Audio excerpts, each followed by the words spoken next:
Alhamdulillah. Hari ini saya akan mewawancarai Ibu sekilas tentang kasus yang pernah Ibu alami selama Ibu menjadi pimpinan di sekolah ini. Bagi Ibu, apakah kasus dari siswa ataupun dari guru?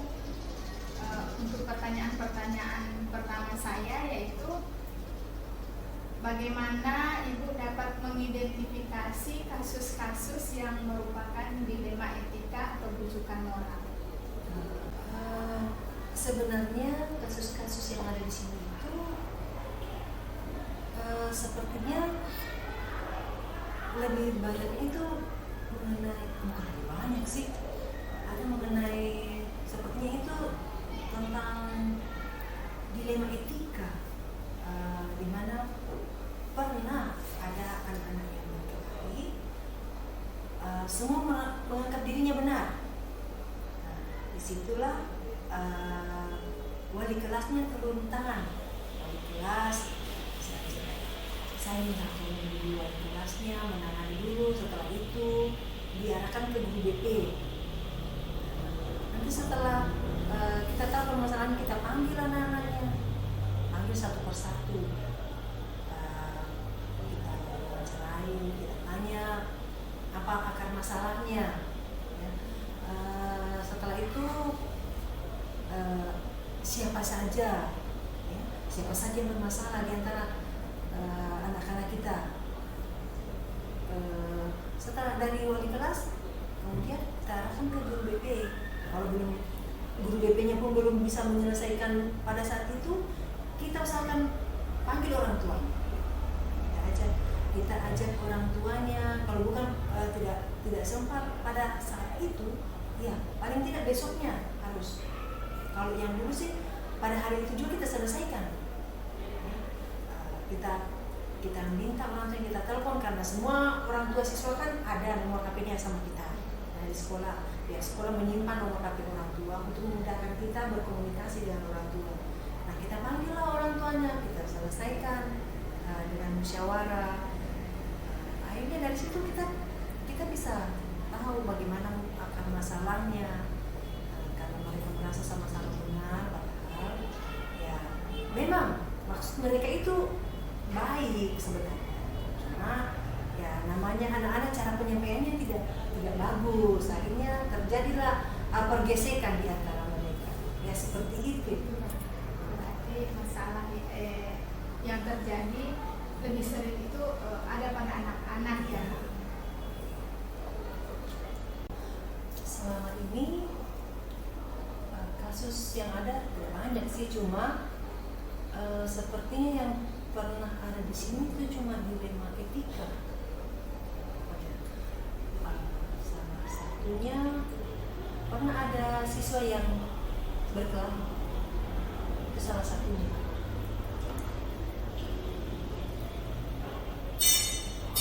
Kemudian selama ini Ibu dari kasus tersebut bagaimana Ibu mengambil keputusan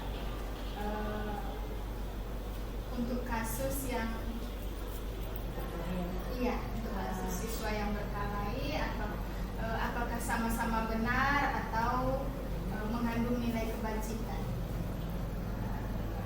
Sebelum mengambil keputusan itu biasanya sih dulu itu kita cari tahu dulu, kita wawancara dulu, kita panggil anak-anaknya, lalu kita tanya, tapi tidak bersamaan kita panggilnya, seperti kita wawancarai dulu, cari tahu apakah karena kalau sekalian kita panggil bisa semuanya mengatakan benar, kita tidak bisa memilah, tidak bisa memilih. Tapi kalau kita panggil satu persatu, dan situ setelah kita wawancarai, kita bisa mengambil kesimpulan. Nah, apakah dua-duanya benar atau dua-duanya ada yang salah atau tidak.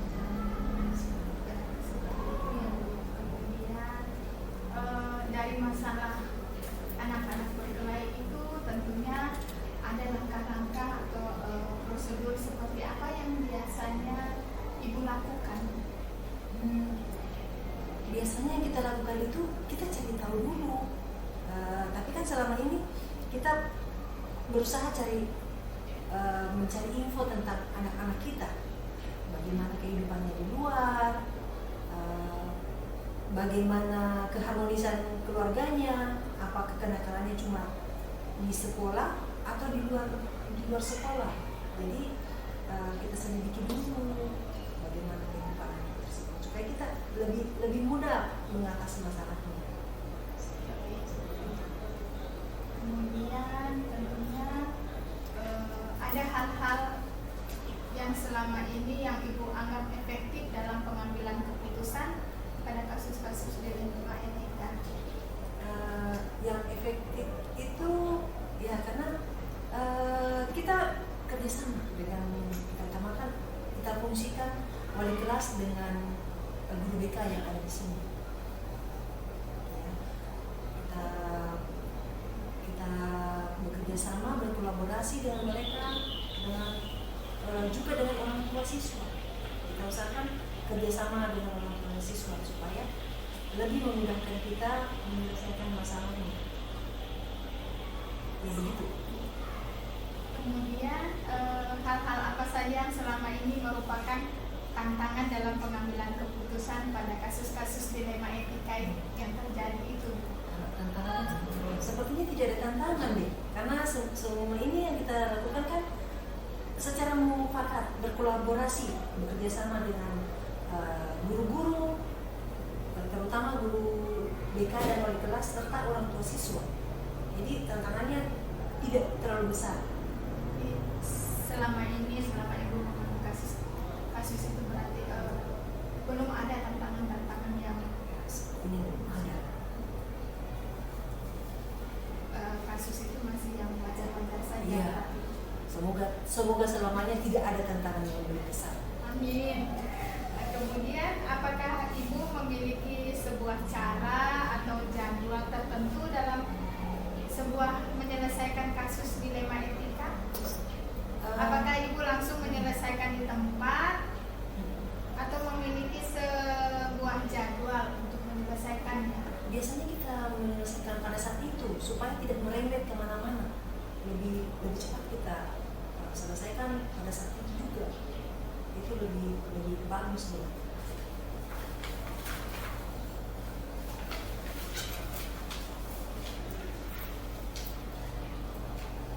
Kemudian Bu, adakah seseorang atau faktor-faktor apa yang selama ini yang mempermudah atau membantu Ibu dalam mengambil keputusan dalam kasus-kasus dilema etika tersebut? Ada sangat selalu Pak. Di antaranya wali kelas dan guru BK itu sangat membantu untuk menyelesaikan masalah ini. Jadi pokoknya kita kerjasama yang bagus dengan antara guru, wali kelas, guru BK, dan terutama orang tuanya harus tahu, siswa itu lebih memudahkan kita menyelesaikan suatu masalah. Jadi harus tetap diberitahu juga orang tua Tetap. tentang perkembangan anaknya di sekolah. Kemudian dari semua hal yang telah Ibu sampaikan tadi, pelajaran apa yang dapat Ibu petik dari pengalaman Ibu dalam mengambil keputusan dilema etika? Kedepannya bagaimana Ibu agar tidak terjadi lagi siswa yang berkelahi di sekolah? Nah, kalau yang itu kedepannya kita jangan bosan deh memberi arahan kepada siswa. Apakah itu pada saat apel pagi, atau pada saat apapun, jangan bosan memberitahu siswa, menasihati siswa supaya tidak melakukan hal-hal yang tidak ada gunanya, yang bersifat nanti negatif. Ya. Tindakan-tindakan sebelum bertindak, usahakan beritahu mereka sebelum bertindak, berpikir dulu apakah ini menyebabkan keburukan atau kebaikan.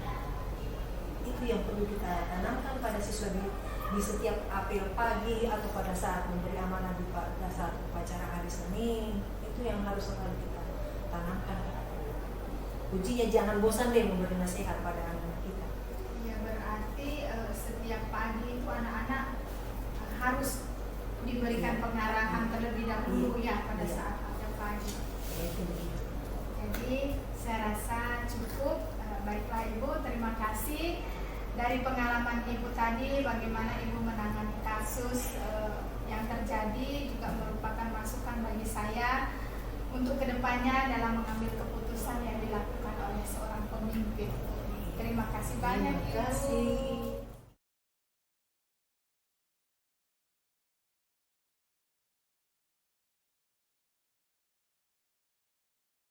Assalamualaikum Pak. Waalaikumsalam. Apa kabar Bapak hari ini? Alhamdulillah baik, Bu. Alhamdulillah. Hari ini Pak, saya akan mewawancarai Bapak sekilas tentang kasus yang pernah Bapak alami di sekolah selama Bapak berada di sekolah ini, dan apakah itu kasus dari siswa ataupun dari guru.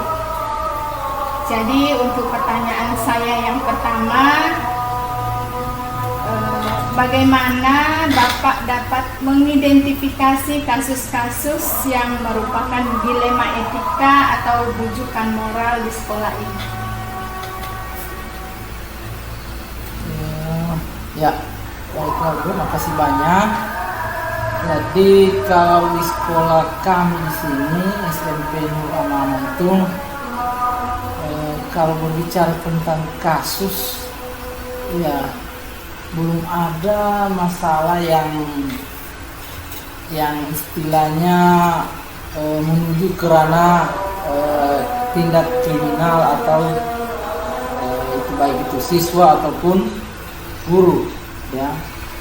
Apalagi kalau untuk siswa, beberapa hari lalu memang ada perkelahian itu terjadi antara kelas 9 ya dengan sekolah sebelah, tapi itu tidak berlanjut sampai ke pihak kepolisian ataupun orang tua. Kita cepat antisipasi lewat guru jaga pada saat itu, mana perkelahian itu di luar daripada kontrol kami yang ada di sekolah. Jadi cukup yang bersangkutan itu kita buatkan semacam surat perjanjian untuk tidak mengulangi kembali, dan alhamdulillah sampai sekarang persoalan itu tidak berlanjut, ya. Jadi hanya sebatas diselesaikan secara intern di sekolah lewat guru jaga pada saat itu, ya. Pak, untuk pertanyaan selanjutnya, selama ini dari kasus tersebut, dari kasus anak-anak berkelahi, kekurangan guru, ya, bagaimana Bapak mengambil keputusan dalam kasus tersebut? Apakah sama-sama benar atau mengandung nilai kebajikan? Maksudnya bagaimana Bapak mengambil keputusan dalam menyelesaikan kasus tersebut? Terima banyak, ya. Jadi saya selaku penanggung jawab, ya, sebagai kepala sekolah tentu tidak lepas tangan, ya, dengan persoalan-persoalan yang terjadi seperti yang saya contohkan tadi itu. Jadi kalau ada sesuatu yang terjadi seperti itu, pihak sekolah itu tidak boleh istilahnya menyalahkan salah satu, ya, kau yang salah, kau yang benar, itu pada prinsipnya tidak boleh, ya. Kalau terjadi hal seperti itu, biasanya anak-anak itu ada tekanan psikologis, ya, sehingga mungkin bisa jadi tingkat kerajinannya berkurang atau mungkin kenakalannya malah menjadi-jadi, sehingga sebagai seorang guru, ya, pada umumnya, atau saya selaku kepala sekolah tentu bersama guru jaga pada saat itu memberikan pemahaman kepada yang bermasalah itu agar mereka tidak ada yang istilah pilih kasih. Ya, tiada yang merasa disalahkan, tiada yang merasa dibenarkan. Jadi semua dianggap keliru. Seperti itu. Jadi maksudnya di sini Bapak menyelesaikannya, Bapak memanggil anak-anak tersebut. Ya, pasti mau dipanggil anak. Bertanya. Ya, ditanya titik persoalannya apa. Baik, selanjutnya Pak, pertanyaan yang ketiga yaitu langkah-langkah atau prosedur seperti apa yang biasa Bapak lakukan dalam menyelesaikan kasus tersebut? Ya, yang semestinya, karena saya punya prinsip, kalau sudah bermalam itu masalah itu sudah agak-agak lain ya prosesnya. Jadi kita pakai sistem di sini reaksi cepat. Harus hari itu kalau memang masih jam sekolah, ya kita selesaikan segera mungkin. Jangan ditunda-tunda. Diselesaikan pada hari itu Pada hari dan di yang tempat iya, itu juga. Iya. Kemudian Pak, hal-hal apa saja yang selama ini Bapak anggap efektif dalam pengambilan keputusan pada kasus-kasus dilema etika tadi? Kalau yang efektif, ya artinya apa ya? Kalau perkelahian baru itu juga terjadi ya. Seingat saya itu baru itu juga terjadi. Jadi nanti hanya itu yang bisa kita ambil kesimpulan. Yang jelas dengan memanggil anak-anak, ditanya persoalannya, ya kita cari titik persoalan yang sebenarnya, kemudian kita berikan arahan kepada anak-anak bahwa itu hal yang tidak baik ya. Dan tentu ada sanksinya kalau terjadi hal-hal yang tidak diinginkan. Hal-hal apa saja yang selama ini yang merupakan tantangan dalam pengambilan keputusan pada kasus-kasus dilema etika itu?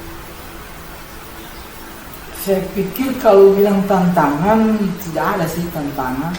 Baik Pak, kemudian apakah Bapak memiliki sebuah cara atau jadwal tertentu dalam menyelesaikan kasus dilema etika ini? Apakah Bapak langsung menyelesaikannya di tempat atau memilih sebuah jadwal yang nantinya bisa menyelesaikan kasus tersebut? Tadi sudah Bapak sampaikan bahwa Bapak menyelesaikan masalah itu saat terjadi dan di tempat terjadinya. Ya, jadi begini ya, kalau kan kejadian kemarin itu kan termasuk terjadinya di luar daripada halaman sekolah ya, tapi di luar. Jadi sambil mengarahkan anak-anak yang bermasalah dari luar, tapi tetap kita selesaikan di ruang khusus ya. Jadi ada ruang khusus walaupun ada untuk menyelesaikan, di mana di situ juga ruang gurunya. Kemudian dari kasus-kasus yang terjadi, adakah seseorang atau faktor-faktor apa saja yang selama ini yang mempermudah atau membantu Bapak dalam mengambil keputusan dalam kasus dilema etika ini? Kalau yang mempermudah, kebetulan wakil kepala sekolah saya adalah guru senior ya, guru senior.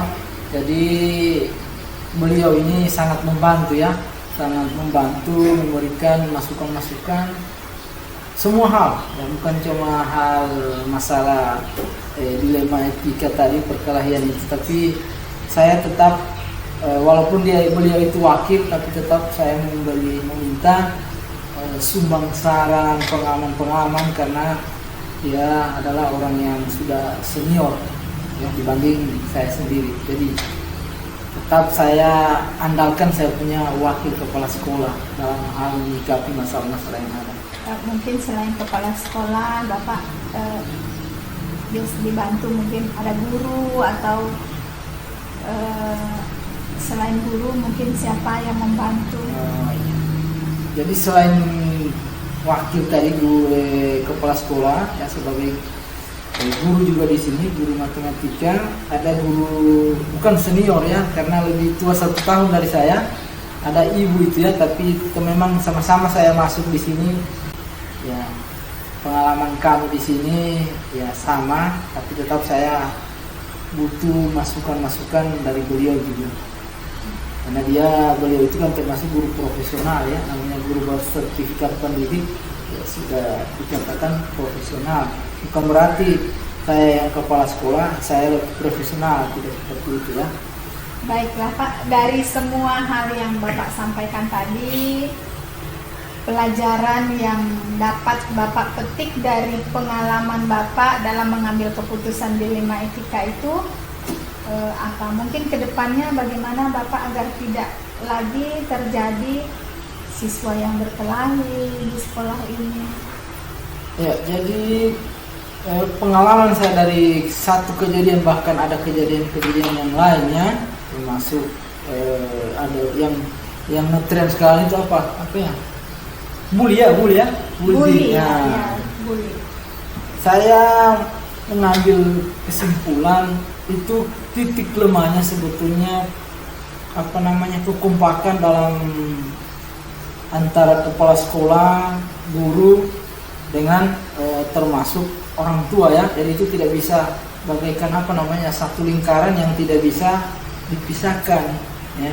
Terutama saya itu ya, yang saya rasakan sekali itu selaku kepala sekolah itu, karena guru saya ini guru tidak tetap, sehingga rata-rata wali kelas 7, 8, dan 9 itu hari efektifnya di sekolah itu hanya paling banyak 3 hari. Sehingga ketika mereka tidak ada jadwalnya ke saya itu, kalau ada hal-hal misalnya bully itu atau perkelahian itu, saya kewalahan ya, karena yang mestinya wali kelas itu kan ada terus. Berarti kekurangan tenaga pendidik juga merupakan salah satu faktor yang bisa menghambat peningkatan mutu pendidikan Pak ya, salah satunya. Betul sekali. Semoga kedepannya ada perhatian dari pemerintah untuk menambah guru lagi di sekolah Bapak. Saya rasa cukup Pak, hari ini saya wawancarai Bapak. Jadi terima kasih banyak dari pengalaman Bapak tadi, bagaimana Bapak menangani kasus. Itu juga merupakan masukan untuk saya ke depannya dalam mengambil keputusan yang dilakukan oleh seorang pemimpin. Jadi terima kasih banyak untuk waktu. Iya, terima kasih banyak. Mohon maaf atas segala kekurangan karena kita Sama-sama, tidak siapkan air minum.